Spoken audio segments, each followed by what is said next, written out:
네, 안녕하십니까? 플라톤 인문학 TV의 강사 김성호입니다. 오늘은 최근에 이제 내란 전담 재판부 문제도 있고 내란죄에 대한 이야기, 내란죄는 프레임이다라고 하는 제목으로 좀 이렇게 이야기를 나눠보고 싶고요. 그 다음에 우리가 지금 이 일중 사태, 저는 중일이라는 말은 쓰지 않아요. 왜냐하면 각 국가마다 외교 관계에 있어서 우선순위를 준 나라들이 따로 있습니다. 그 나라 이름을 앞에다 두는 거예요. 저는 자유민주주의 국가로서 일본이 중국보다 더 우선해야 된다고 생각합니다. 그래서 일중 관계에 있어서 어떤 미국이 지금 어떤 스탠스를 취하고 있고 또 어떤 목적을 가지고 있는가 요 문제에 대해서 를 좀 생각을 해보고 그다음에 이제 요즘에 연예인들 조진웅, 박나래 씨 문제가 지금 계속 나오고 있는데 저는 기본적으로 연예인이 소모품이 되고 있다 이렇게 봅니다. 정치적으로 연예인이 소모품이 되고 있다. 그러니까 조진웅 씨 같은 경우에는 민주당에서 선거 우승할 때 굉장히 적극적으로 참여하면서 이 관중들을 동원했단 말이에요. 그런데 지금은 이 어떤 프레임 전환, 지금의 여권에서 굉장히 많은 불리한 프레임들이 있잖아요. 그 뭐냐, 내란 전담 재판부의 문제, 그 다음에 검찰 대장동 사건의 검찰 항소 포기, 그 다음에 뭐 관세 협상 문제, 외환 환율이 지금 치솟는 문제, 물가가 치솟는 문제, 부동산 문제, 김현지 뭐 사태, 그 다음에 이제 국정자원 화재로 인한 정전 사태, 데이터 복구가 잘 안 됐던 상태. 사실은 이게 취임 뭐 6개월이 안 됐는데 이 정도의 어떤 그 뭐라고 할까요? 폭발성일까요? 여기저기서 터졌단 말이에요. 근데 요즘에는 이, 이, 이 뭐냐, 조진웅 씨, 박나래 사건, 이걸로 또 다시 터지면서 말하자면 이 시선을 분산시키는 뭐 이런 것이 아닐까라는 생각이 들어요. 지금 민주당에서 중요한 내란 전담 재판부, 이거 문제가 지금 이슈가 되면서 지금 여론이 굉장히 안 좋죠. 근데 이거를 뭐예요? 김현지, 죄송합니다. 이 조진웅 씨, 그 다음에 박나래 사건으로 이제 전환이 되고 있는 것 같아서 마치 연예인들이 하나의 소모품처럼 되고 있는 것이 아닌가 생각이 좀 듭니다. 그래서 이 세 가지 문제를 좀 다뤄보고자 하는데요. 첫 번째는 내란죄 프레임으로 좀 보고자 합니다.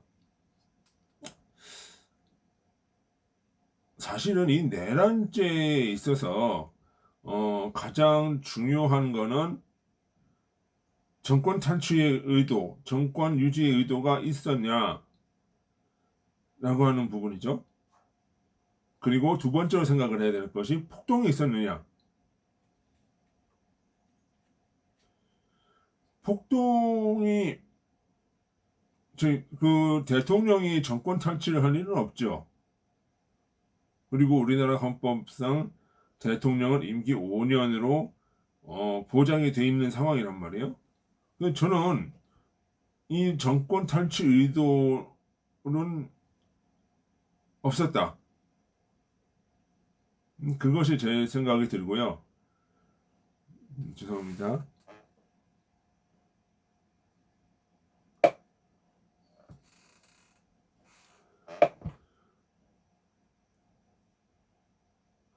예.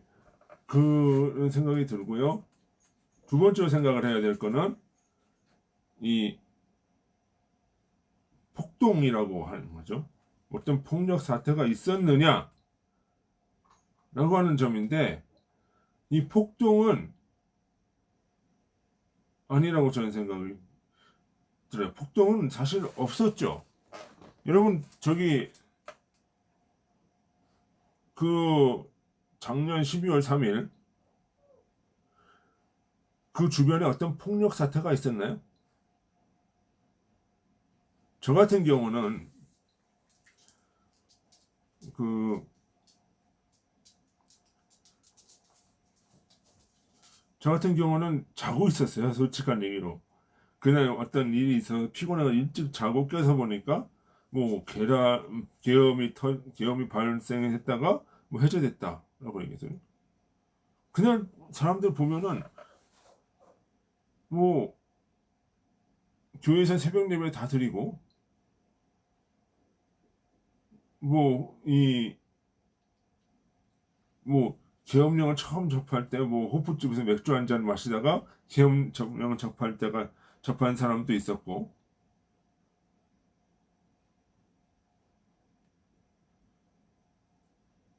아무런 그런 게 없었어요. 굉장히 평온했었어요. 그 겉으로 드러나는 어떤 폭동은 없었어요.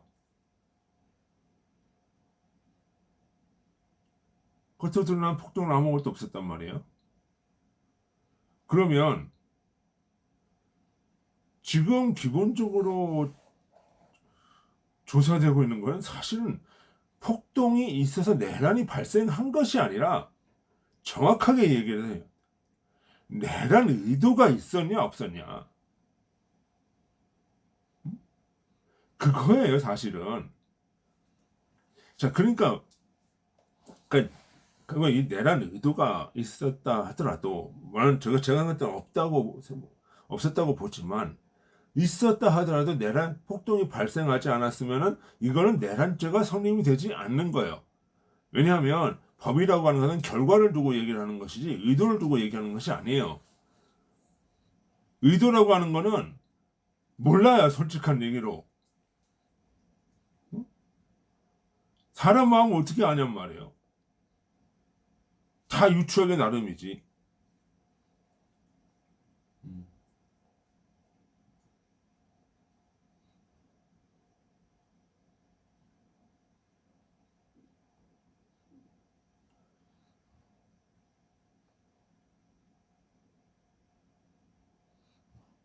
그러니까 우리 생각할 때는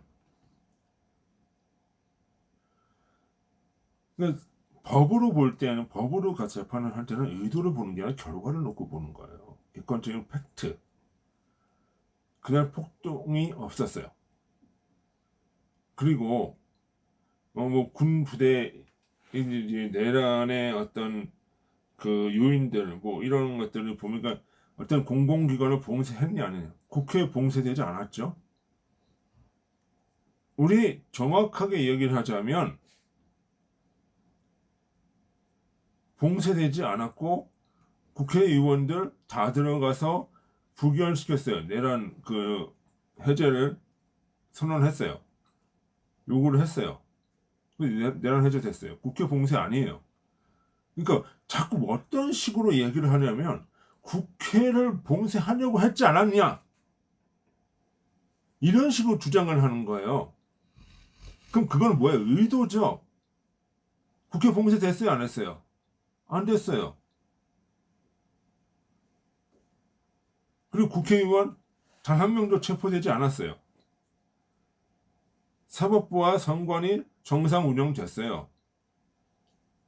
방송사, 언론사, 정부 주요 기관 어떤 것도 무력으로 점령되거나 뭐 이렇게 탈취되지 않았어요. 다만 얘기하면 점령하려고 하지 않았냐, 이런 식으로 지금 나간단 말이에요. 응?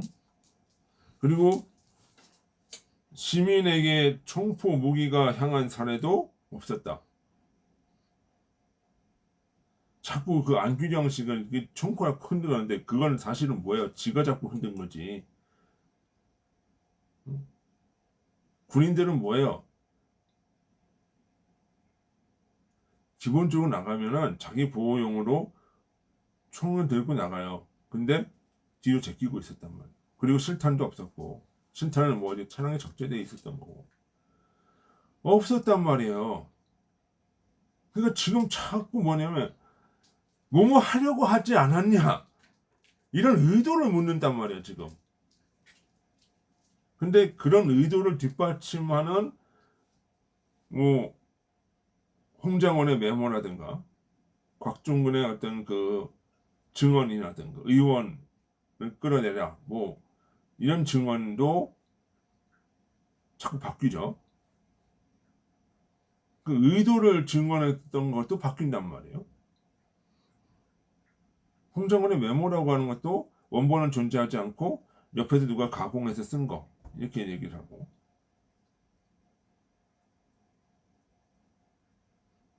그리고 여인형 방촉사령관은 체포조 명단이 없었다. 이런 얘기들을 계속 했단 말이에요.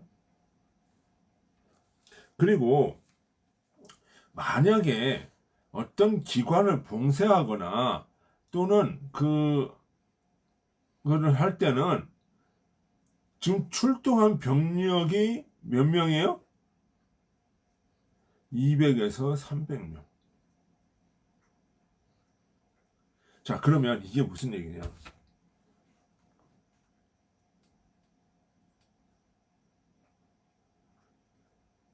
자, 이제 국회에서는 100명에서 한 좀 넘게 있었던 걸로 알고 있는데, 이게 무슨 얘기냐? 국회의원이 지금 몇 명이죠? 300명이에요? 이 300명을 100명, 이런 요원들로 끌어낼 수 있나요?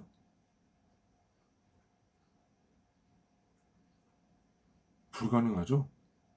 여러분, 그리고 또 국회의원들 한마다 보좌관이 한 9명씩 있죠. 거기 국회 경비대도 있어요.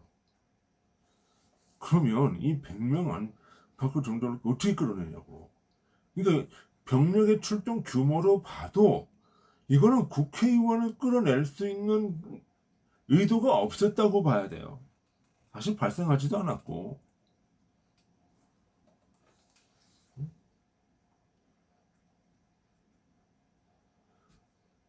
그러니까 이런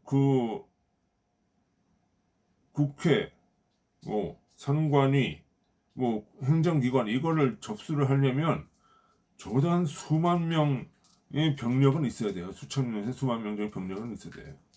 근데 200명이야. 이거는 의도가 없었다고 봐야죠. 그죠? 그리고 이 지금 문제가 뭐냐면 어떤 범죄 혐의자라도 어떤 사건이라도 형이 확정되기 전까지는 뭐가 적용이 돼요? 무죄 추정의 원칙이 적용이 되죠. 그죠? 근데 이 사람들은 뭐야? 이미 다 판결이 났어. 전제를 하고 수사를 해. 이건 내란죄다 딱 찍어놓고 수사를 하는 거예요.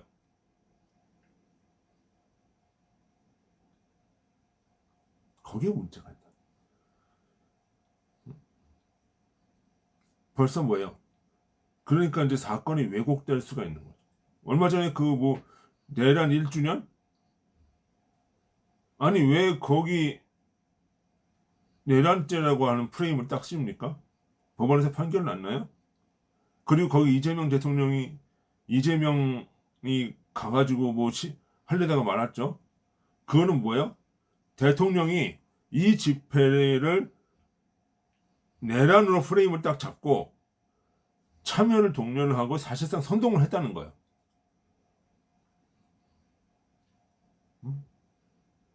그리고 요즘 내란 전담 재판부 자, 이거는 문제 중에 하나가 뭐예요? 이미 내란이 발생했다는 것을 전제로 하고 재판을 하는 거죠. 특정상 위헌성 중에 하나가 그거예요. 내란이 발생했다고 전제를 하고 했단 말이에요. 모든 형사사법재판의 대원칙은 무죄 추정의 원칙이다. 그런 면에서 내란 전담 재판부도 위헌이다. 물론 입법부가 사법부의 재판 권한을 침해했다는 것도 있지만, 그러면서 그러니까 이거는 사실 재판 자체가 성립돼서는 안 될 재판이었어요. 안 될 재판인데 억지로 열어놓고 내란이 발생하지 않았던 폭동도 없었는데 폭동을 일으킬 의도가 있었다. 는 쪽으로 사실 몰아가고 있는 거죠.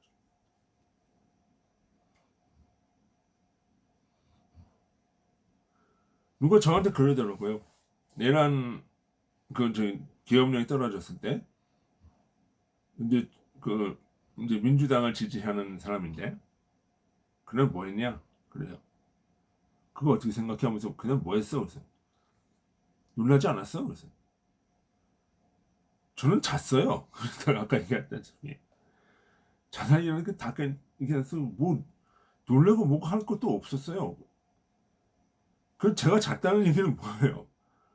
평온했다는 얘기잖아. 아무런 얘기도 없고 그날 뭐 어떤 사람들은 뭐 광화문 어디 주변에서 뭐 하는 것도 있었고, 다만 국회 주위에 100명 정도 병력이 갔다는 거는 그 내란이 이제 발표가 되면서 1시간 후에 됐으니까 거기에 사람들이 군집을 하면서 이게 어떤 위험한 사태가 벌어질까봐 질서 유지 차원에서 갔다. 그렇게 보는 게 저는 맞다고 생각을 해요.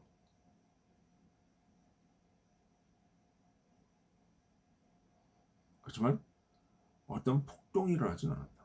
그것 자체로도 이미 이 재판은 내란이 아닌, 대통령은 사실 정권 탈취하는 목적을 가질 이유도 없고 그것만으로 사실 내란이라고 하는 것이 성립될 수가 없다. 근데 이걸 내란죄라고 자꾸 여기면서 지금까지 끌고 오는 거죠. 참 이 문제가 앞으로 이게 잘못하면 민주당한테 큰 괴멸적 타격으로 온다. 그것이 민주당의 자충수가 될 거다. 라는 생각을 해봅니다. 그 다음에 우리가 조금 생각을 해봐야 될 것이 그 연예인 문제죠. 조진웅 사건. 조진웅 씨가 최근 보도에 이제 뭐 고등학교 차량 절도, 소년원 성취, 폭력, 음주운전 전력이 있다라고 이제 드러났어요. 특히 이제 고등학교 2학년 때 특가법상 강도 성폭행 형사 재판을 받았고 이후 소년원에 수감이 돼 있다. 특가법 범죄 가중 처벌범이에요. 특가법. 이건 뭐냐면 집단으로 저희를 했다는 거죠. 그 다음에 이제 코리아 중앙일보죠. 뭐가 이제 극단 원대 간의 벌금형, 음주운전으로 면허 취소 등의 이력이 있다라고 얘기 나왔어요. 그러면서 조진웅 씨 소속사가 이제 조진웅 씨에 대해서 그 젊었을 때 그 잘못된 부분은 있다라고 이야기를 하죠. 그러면서 이제 연예계 은퇴를 선언을 했어요. 이제 박나래 씨는 이제 매니저 2명 이제 갑질을 했다 이렇게 얘기를 하고, 이제 불법 의료, 중국인 불법 의료를 받았다 이런 식으로 이제 사적 신분을 또 강요했다 뭐 얘기를 했죠. 근데 소속사 측은 이제 지급을 했고 매출의 10%를 달라는 제도로 과도한 금전적 요구를 했다고 해서 반박을 했고, 이런 논란으로 인해서 지금 그 예능 프로그램들의 방송 기획, 연기 취소 등의 이제 논란이 나왔어요. 저는요, 기본적으로 이거는 연예인들이 이용을 당하고 있다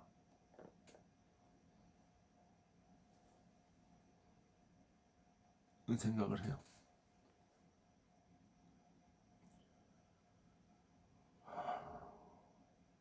지금 아까도 얘기했다시피 이런 언론들이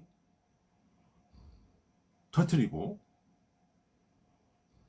의혹을 계속 제기를 하면서, 사실 국힘도 여기에 대해서 이제 진상 조사를 해야 된다고 얘기도 하고, 또 민주당도 그래서 방어 논리를 치고 있는데,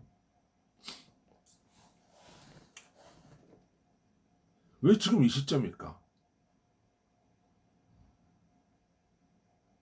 왜 지금 이 시점일까?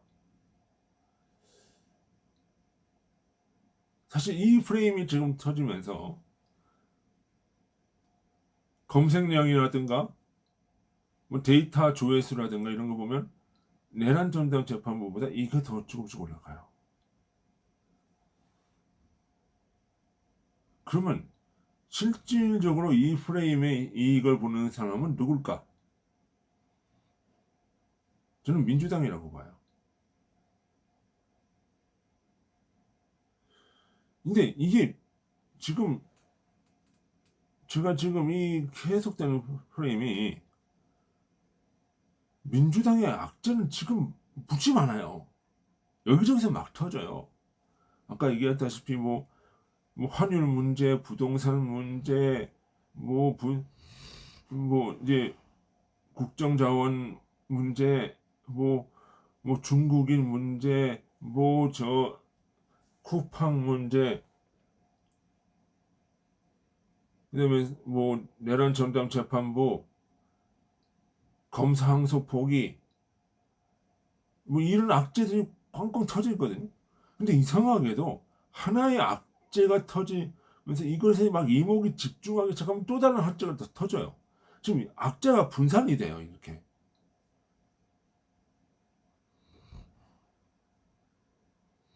저는 국힘도 사실 문제가 좀 있다고 봐요. 이거를 이렇게 하면. 왜냐하면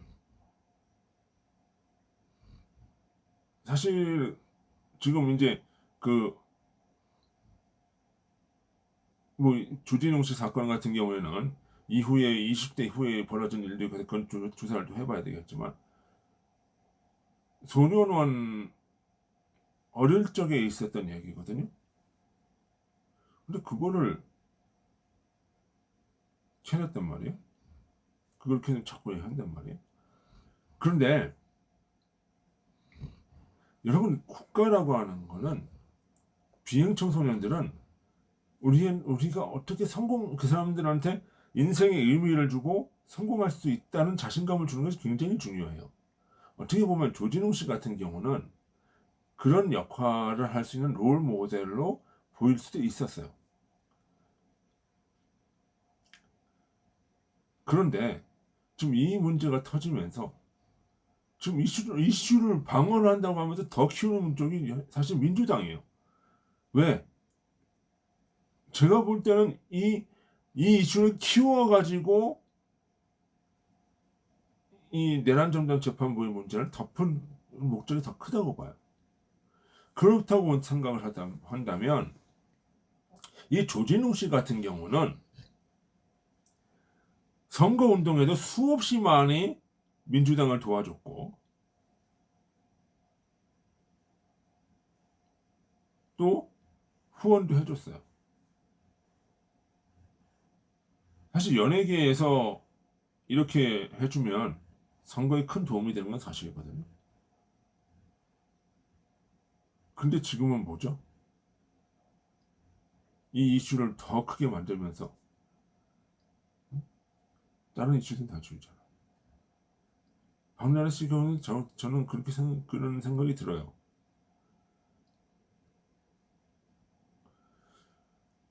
그러면서 박나래 씨 같은 경우는 이슈가 될 만한 게 또 뭐였냐면 중국인 불법 의료 시술이죠. 그걸 지시했다는 거. 불법 의료를 지시했다는 거. 이게 또 반중으로 연결이 된단 말이죠. 이 문제가 복잡하다. 근데 제가 말씀드리고 싶은 거는 이렇게 연예인들을 동원하다가 이슈가 생기면서 퇴백고 동원한 이 선거 때 필요할 때는 써먹다가 어떤 자기네들이 필요 없고 다른 이용 가치가 있다고 생각하면 이런 식으로 매도를 해버리고 이거는요 정치의 잔혹함이에요. 한 인생을 갖고 논 거예요.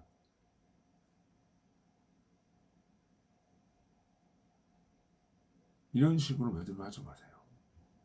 이런 식으로 연예인들을 이용하지 말기를 바랍니다.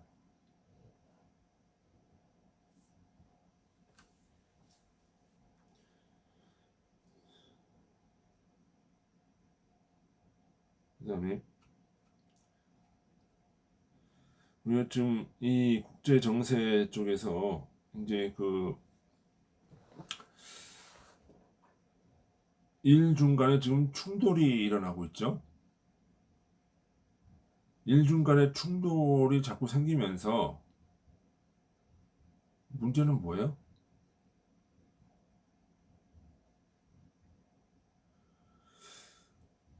미국의 태도를 자꾸 왜곡을 보도해요. 뭐 미국이 일본 문제를 모른 척한다, 일본의 요구를 들어주지 않는다, 뭐 어쩌고 저쩌고 얘기를 많이 해요. 여러분요, 이런 식으로 왜곡 보도를 하면 안 되는 겁니다. 그런 식으로 얘기하는 것보다도 미국은 어떤 입장에서 이걸 바라보고 또 여기서 어떤 역할을 하고 있는가를 봐야 되는 거예요. 자, 미국이 아무런 역할을 하고 있지 않다? 모른 척한다? 일본의 요구를? 그건 거짓말이에요. 지금도 미국과 일본은 합동훈련을 하고 있어요. 군사적인 교류를 하고 있어요. 기본적인 거는 미국이 일본을 돕는 건 이건 기본이에요.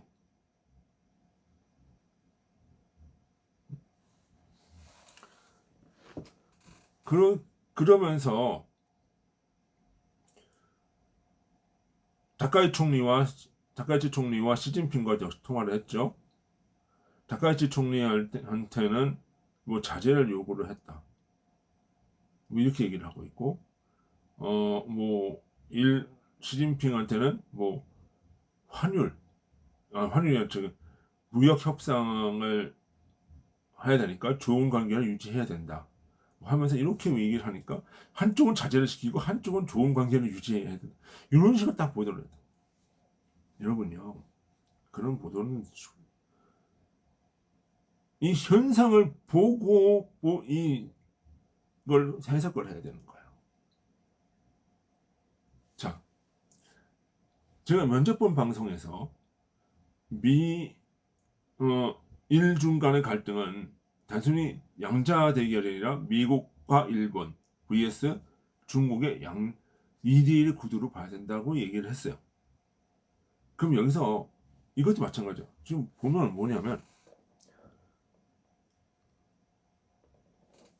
자, 중국한테는 미일 무역 협상이 있다. 그것이 뭘까요? 그것이, 야, 이거를 일본과 관계를 잘못하면 미국의 관세 협상에도 압력을 넣겠다는 뜻으로 볼 수 있어요. 그러면 일본의 입장에서는 이게 뭐 평화 제스처일까요? 협박일까요? 협박인 거죠. 그죠? 일본 자극하지 마. 너 안 그러면 너 관세 협상 때 내가 더 때릴 거야? 이렇게 얘기를 한 거란 말이에요. 사실은.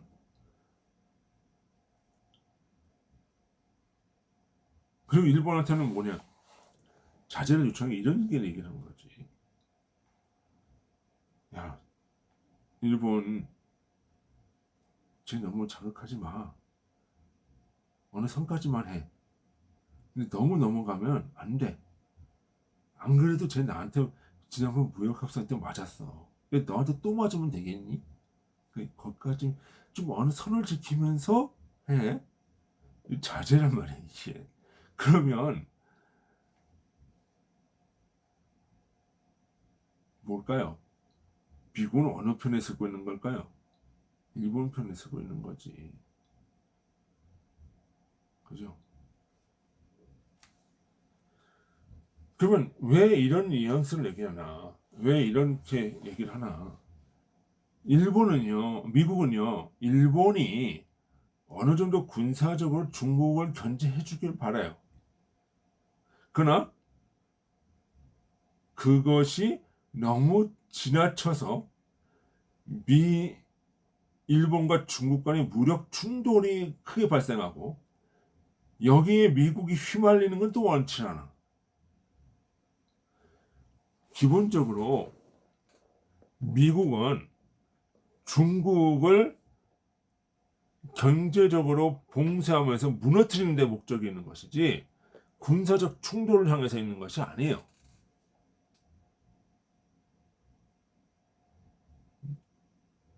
그럼 군사적인 것을 이렇게 강력히 키우는 이유는 뭐예요? 나를 지키기 위해서. 적이 못 들어오게. 응? 그리고 또 군사적으로 위협감을 또 저쪽에서 느껴야 저쪽도 군비도 확충을 하면서 동시에 경제가 무너질 수 있단 말이에요. 이것이 뭐야? 레이건 대통령이 미국의 80년대 레이건 대통령이 소련을 무너뜨릴 때 군비 팽창을 하면서 소련을 무너뜨릴 때 썼던 전력이란 말이에요. 그 당시 어떻게 했어요? 퍼싱2 미사일을 서독에 배치하면서 군사적으로 소련을 대규모 압박했단 말이에요. 그때 어떻게 했어요, 소련이? 군비를 확충하다 보니까 경제가 깨져버려. 그래서 무너지거든요. 똑같은 얘기를 하고 있는 거예요. 응? 그렇다고 서독이 미국이 동독을 침공하거나 뭐 했어요? 안 했단 말이에요. 그냥 무너져 버렸어요. 가랭이가 찢어져. 똑같은 전략을 지금 미국은 중국한테 쓰고 있는 거야. 자, 그러면서 이제 한국한테도 자꾸 국방비 올리라고 그러죠. 왜 그럴까요? 군비를 자꾸 늘려줘야 중국도 긴장을 하면서 군비를 자꾸 늘리게 되고 그러면서 중국 경제가 깨지는 거야, 경제가. 무력 충돌이 원하는 게 아니에요. 경제가 깨지는 거 원해요. 지금 국자가 생각하기를 뭐 중국이 일본을 칠 수도 있다. 뭐 이렇게 하는데 일본을 쳤다가는요. 중국은 그대로 주저앉아요. 죽어요. 왜? 뒤에 미국도 있고 EU도 있고 다 있으니까. 그리고 또 중국 내에 지금 권력 다툼도 있는 것이고. 그러니까 그 관점으로 봐야 된다. 음? 그러니까 미국은 지금 상황을 어떻게 관리를 하고 있는 거냐면 일본을 키워줘요. 그러나 어느 정도까지 군사적 충돌은 또 하지 말라고 얘기를 하는 거예요. 중국한테도 뭐예요? 얘기를 해요. 그때 그건 더 강력한 협박이지. 너 과제 더 때릴 수도 있어. 일본 잘못하면 뭐 이런 얘기니까. 그거는 좋은 관계인데 이때까지 뭐 관세 협상도 잘했고 뭐 했는데 일본 건드리지 마. 안 그러면 응? 이거야. 좋은 관계 하자. 이렇게 얘기해요.